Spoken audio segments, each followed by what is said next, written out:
በባሮድ ቤርሜር ላይ የተቀመጠው ቀጠና ምስራቅ አፍሪካ የኢትዮጵያና የኤርትራ ሰራዊቶች ድንበር አካባቢ ተፋጦ ፊሽካ ብቻ እየጠበቁ ናቸው። አሁን ልክ በዚህች ደቂቃ በሰሜን ኢትዮጵያና በኤርትራ ድንበሮች ላይ የሚታየው ነገር ልምምድ አይደለም። የሰላም ጊዜ ጥበቃ ስራም አይደለም። ከህዋ ላይ ሆነው ምድርን የሚቃኙ የሳተላይት አይኖች የሚያሳዩት ምስል ያስደነግጣል። በዛላምበሳ፣ በራማ፣ በጾረና ግንባሮች በሺዎች የሚቆጠሩ ወታደሮች፣ በመቶዎች የሚቆጠሩ ታንኮችና በግዙፍ የኮንክሪት ምሽግ ውስጥ የተወሸቁ ዘመናዊ የጦር መሳሪያዎች ሁሉም አፈሙዛቸውን አቀናብረው ትዕዛዝ ብቻ እየተጠባበቁ ናቸው። አንዲት ስህተት በድንበር ጠባቂዎች መካከል የምትፈጠር አንዲት ቀላል የቃላት ልውውጥ ወይም አንዲት ያለ ቦታው የምትተኮስ ጥይት መላውን የአፍሪካ ቀንድ ወደ ማይጠፋ እሳት ለመቀየር በቂ ናት። ዓለም አቀፍ ተንታኞች ሰዓታቸውን እያዩ ነው። ጦርነቱ ዛሬ ይፈነዳል ወይስ ነገ የሚለው ጥያቄ በዋሽንግተን በብራስልስና በኒውዮርክ ኮሪደሮች ውስጥ በሹክሹክታ እየተወራ ነው። ኢትዮጵያና ኤርትራ ተፋጠዋል። በሁለቱ ወንድማማቾች ህዝቦች መካከል ያለው ግድግዳ ፈረሰ የተባለለት የሰላም ድልድይ ዛሬ በታንክና በመድፍ ተከቧል። ነገሩ አልቋል ወይስ አሁን እየጀመረ ነው?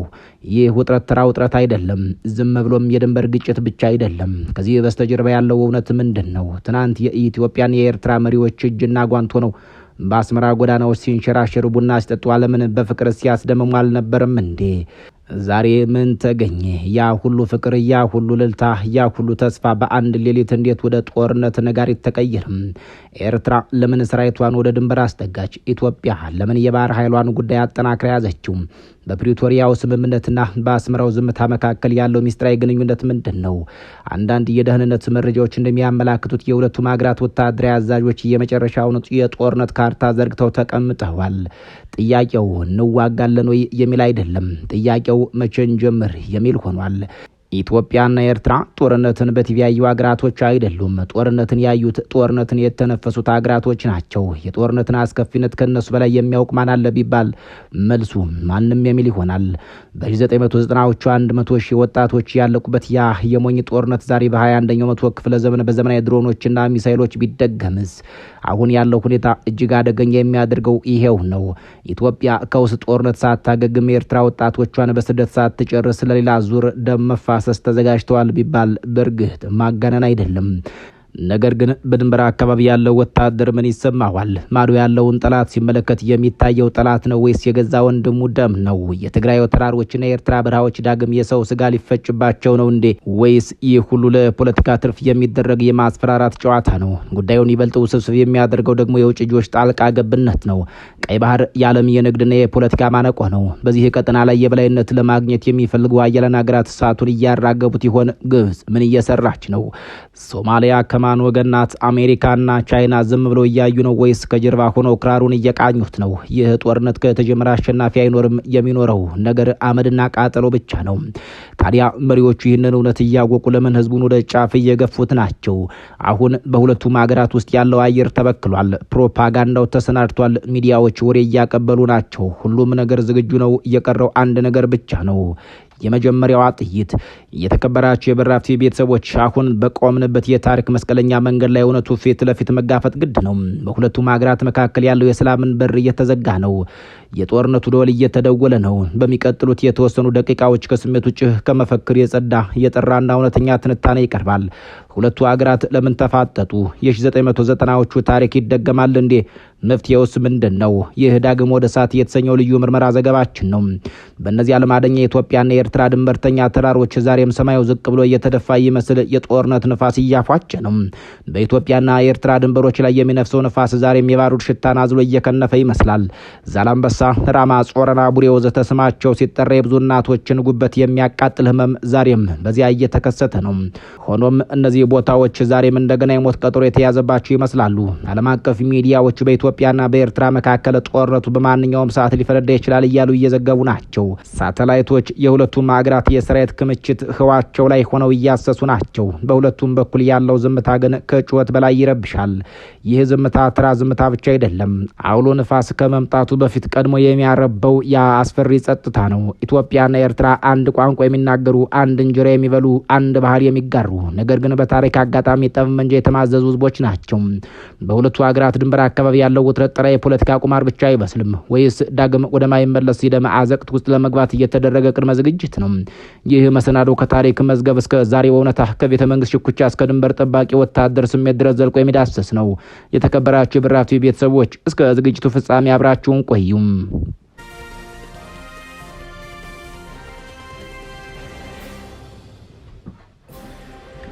ጊዜው እንደኛው አቆጣጠር 1990ዎቹ መጀመሪያ አካባቢ ነው። በወቅቱ ዓለም ወደ አዲስ ሚሊኒየም ለመሸጋገር እየተጣደፈች ነበር። በምስራቅ አፍሪካ ግን ታሪክ ወደ ኋላ እየተሽከረከረ ነበር። ባድመ በካርታ ላይ ምንም እንኳን በውል የማትታወቅ አንዲት ትንሽ መንደር የሁለቱ ሀገራት የክብር መለኪያ ሆነች። ያኔ ልክ እንደ ዛሬ ሁሉ ጦርነቱ በድንገት አልመጣም ነበር። ነገር ግን ሲመጣ አውዳሚነቱ ከተገመተው፣ ከሚገመተው፣ ከተነገረው፣ ከሚነገረው በላይ ነበር። ወንድም በወንድሙ ላይ ቦምብ አዘነፈም። ሁለቱ ራሰ በራ መሪዎች ለኩሸት ተጣሉ ተብሎ በውጭ ታዛቢዎች የተተረበበት ይህ ጦርነት ለኢትዮጵያና ለኤርትራ ግን ቀልድ አልነበርም። በወቅቱ የነበረው ጦርነት የምሽግ ጦርነት ነበር። ልክ እንደ አንደኛው ዓለም ጦርነት ወጣቶች በሰው ማዕበል እየተተለተሉ ፈንጅ ላይ ወደቁም። በውጤቱም ከ70 ሺህ እስከ 100 ሺህ የሚጠጉ ወጣቶች ሕይወታቸውን አጡ። በቢሊዮን ዶላር የሚቆጠር ሀብት ወደመ።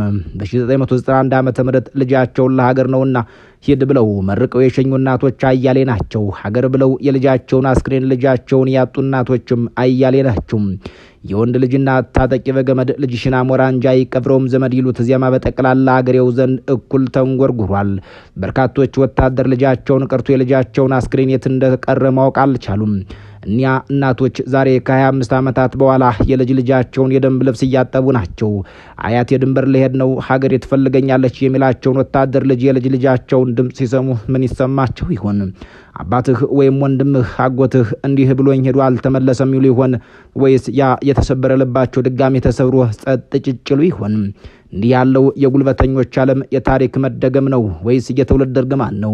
ያ ጦርነት ያለቀው በአልጀርሱ ስምምነት ቢሆንም በህዝቦች ልብ ውስጥ ግን የፈጠረው ቁስል ዛሬም ድረስ አልቻርም።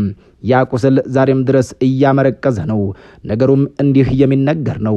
የቀን መቁጠሪያው ግንቦት 1990 ዓ.ም ላይ እንደቆመ ነው። በድንገት ከባድመ በኩል እየተተኮሰች አንዲት ጥይት የሁለቱን ሀገራት ሰማይ በባሩድ ጢስ አጨለመችው።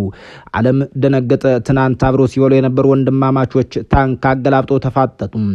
ጦርነቱ እየተራዘመ አድካሚና ጨካኝ ሆነም። ለሁለት ዓመታት ሙሉ ምድር በደም ረጠበች። ከግንቦት 1990 ዓ.ም እስከ ሰኔ 1992 ዓ.ም ድረስ የትግራይ ተራሮችና የኤርትራ በረሃዎች የቀብር ስነ ስርዓት ማከናወን ሰለቻቸው። በዚህ የሞት ድግስ መሃል ግን ዓለም ዝም ብሎ አልተመለከተም። ጦርነቱ እንደተጀመረ የመጀመሪያዎቹን የሽምግልና ካባ ለብሰው የተገኙት አሜሪካና ሩዋንዳ ነበሩ። የዛኔዋ የአሜሪካ ረዳት ውጭ ጉዳይ ሚኒስትር ሱዛን ራይስ እና የያኔው የሩዋንዳው ፕሬዝዳንት ፖል ካጋሚ በአዲስ አበባና በአስመራ መካከል እንደ ሸማኔ የመወርወሪያ መመላለስ ጀመሩ። እባካችሁ ተው፣ ጦርነት አያዋጣም ብለው ተማጸኑ። ነገር ግን የሁለቱም ወገን ልቦና በኩራትና በልህ ድንጋይነት ተቀይሮ ነበርና የሱዛና ራይስና የካጋሚ ሽምግልና ውሃ በላው። ዲፕሎማሲው ሲከሽፍ መድፉ መናገር ጀመረ። ጦርነቱ እየተካሄደ የአፍሪካ አንድነት ድርጅት ወይም ኦኤዩ ጉዳዩን ተረከበው። በወቅቱ የአልጄሪያው ፕሬዝዳንት አብዱልአዚዝ ቡተልፊካ የሚመሩት ቡድን የሰላም ሀሳብ አቀረበ። ነገር ግን ሰላሙ በወረቀት ላይ ብቻ ሆኖ ቀረ። መሬት ላይ ግን ኦፕሬሽን ሰንሴት ተጀመረ። ኢትዮጵያ በወታደራዊ ክንድ የበላይነቷን አረጋገጠች። የኤርትራን መከላከያ ሰብራ በመግባት ጦርነቱን ወደ ማጠቃለያው ገፋችው። ያን የነበር የጠብ መንጃው ጩኸት ጋብ ብሎ የዲፕሎማሲው በር ድጋሜ የተከፈተው። ታህሳስ 3 ቀን 1993 ዓ.ም አልጀርስ አልጄሪያ።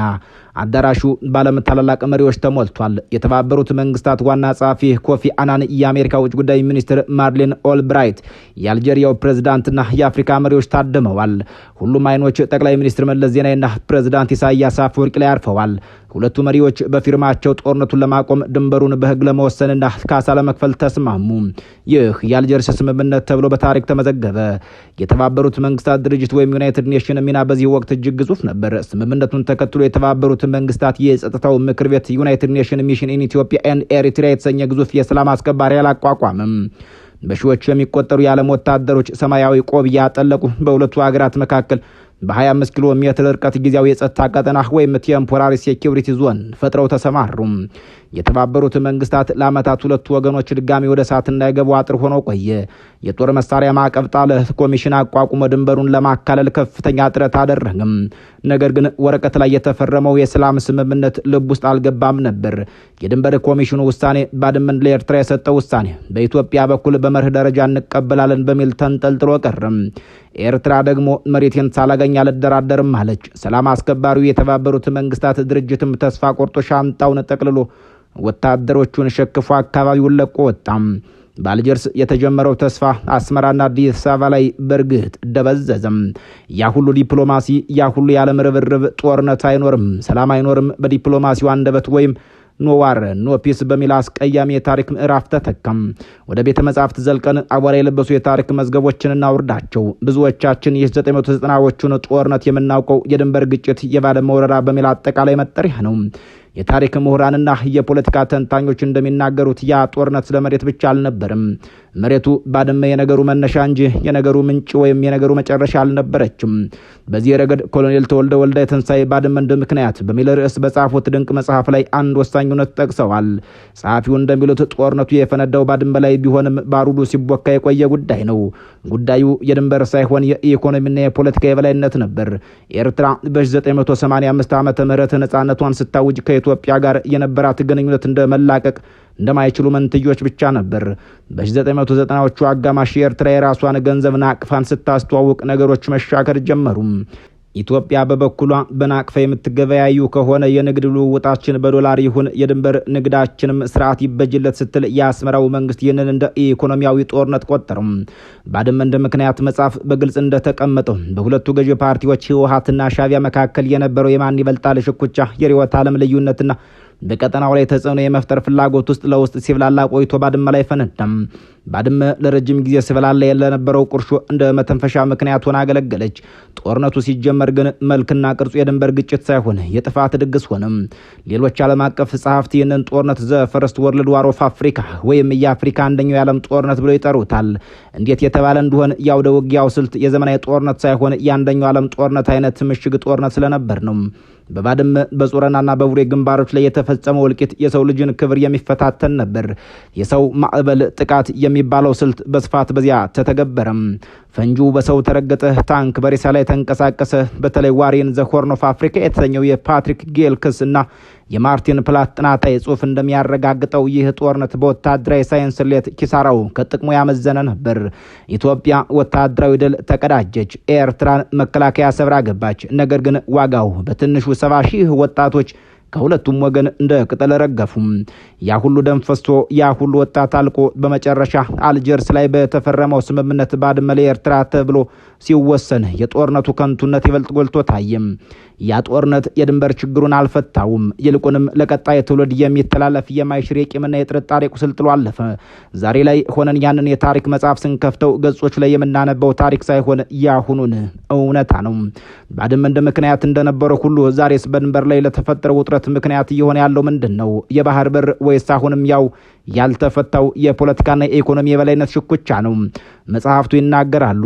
ታሪክ ይጮሃል፣ ሰሚ ግን ጠፍቷል። የ1990ዎቹ ጦርነት በጠረጴዛ ዙሪያ መፈታት የነበረበት ችግር በጦር ሜዳ እንደማይፈታ ያረጋገጠ ደም አፍሳሽ ቤተ ሙከራ ነበር። ዛሬ ያንን ቤተ ሙከራ እንደገና ለመክፈት መሞከር የታሪክ ድንቁርና ካልሆነ ሌላ ምን ሊባል ይችላል? ሰኔ 2010 ዓ.ም ኢትዮጵያና ኤርትራ ዓለምን ያስደነቀ እርቅ አወረዱ። ግድግዳው ፈረሰ ተባለ። የስልክ መስመሮች ተከፈቱ። አውሮፕላኖች ተመላለሱ። ቤተሰቦች ተገናኙ። ጠቅላይ ሚኒስትር አብይ አህመድና ፕሬዝዳንት ኢሳያስ አፈወርቂ እጅና ጓንት ሆኑ። የኖቤል ሽልማትም ለዚሁ ሰላም እውቅና ሰጠው። ነገር ግን ፖለቲካ እንደ አየር ሁኔታ ተለዋዋጭ ነው። ያ በደስታ የተጀመረው ግንኙነት በሰሜን ኢትዮጵያ ጦርነት ወቅት ወደ ወታደራዊ ጥምረት ተቀየረም። የኤርትራ ሰራዊት ወደ ኢትዮጵያ ገባ። አብረን ተዋጋን ተባለ። ታዲያ ዛሬ ምን ተፈጠረም? የፖለቲካ ተንታኞች እንደሚሉት የሁለቱ መሪዎች ግንኙነት ግንኙነት የሻከረ የመሰለው ከፕሪቶሪያው ስምምነት በኋላ ነው። የኢትዮጵያ መንግስት ከህወሓት ጋር ያደረገው የሰላም ስምምነት አስመራን እንዳስከፋት ይነገራል። በሌላ በኩል ኢትዮጵያ ያነሳችው የባህር በር ጥያቄ በኤርትራ በኩል እንደ ሉዓላዊነት መድፈርና የወረራ ዝግጅት ተደርጎ ተቆጠረ። ይህ ጉዳይ ከቃላት ጦርነት አልፎ ወደ ወታደራዊ እንቅስቃሴ ተቀየረ።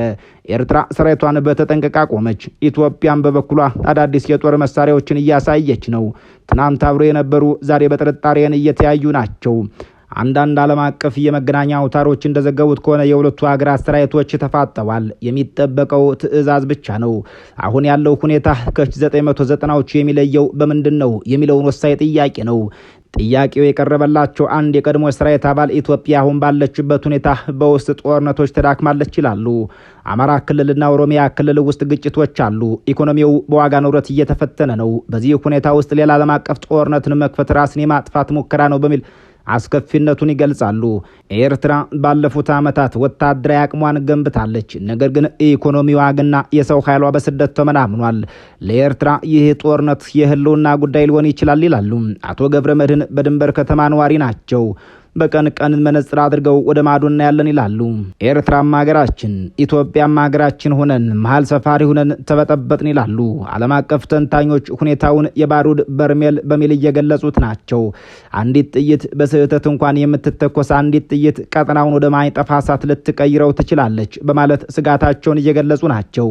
ጦርነት የሂሳብ ስሌት አይደለም፣ የቁጥሮች ጨዋታም አይደለም። ጦርነት ማለት የፈራረሱ ከተሞች፣ የጠፉ ትውልዶችና የተቀጩ ተስፋ ነው። ሁለቱም ሀገራት ይህንን ጠንቅቀው ያውቁታል። ኢትዮጵያና ኤርትራ ከተዋጉ አሸናፊ ይኖራል ለሚለው ጥያቄ ወታደራዊ ስትራቴጂስቶች እንደሚሉት በዚህ አይነት ጦርነት ውስጥ አሸናፊ የሚባል ነገር አይኖርም። የሚኖረው ተሸናፊና ይበልጥ ተሸናፊነት ብቻ ነው። ኢትዮጵያ የባህር በር ብታገኝ እንኳን በደም የተገነባ ወደብ ምን ዋጋ አለው? ኤርትራ ሉዓላዊነቷን ብታስከብርም በህዝቦቿ መቃብር ላይ የሚቆም ነጻነት ምን ትርጉም ይሰጣል? አሁን ባለው ሁኔታ የሁለቱም ሀገራት መሪዎች ወደ ጦርነት ለመግባት የሚገፋፋቸው የውስጥና የውጭ ጫና ሊኖር ይችላል። ነገር ግን የታሪክ ተጠያቂነት አለባቸው። የ1990ዎቹ ጦርነት ያስተማረው ነገር ቢኖር በጠረጴዛ ዙሪያ መፈታት የነበረበት ችግር በጦር ሜዳ እንደሚፈታ ነበር። ሰዓቱ እየገፋ ነው። በኢትዮጵያና በኤርትራ ድንበሮች ላይ ፀሐይ ልትጠልቅ እየተንደረደረች ትገኛለች።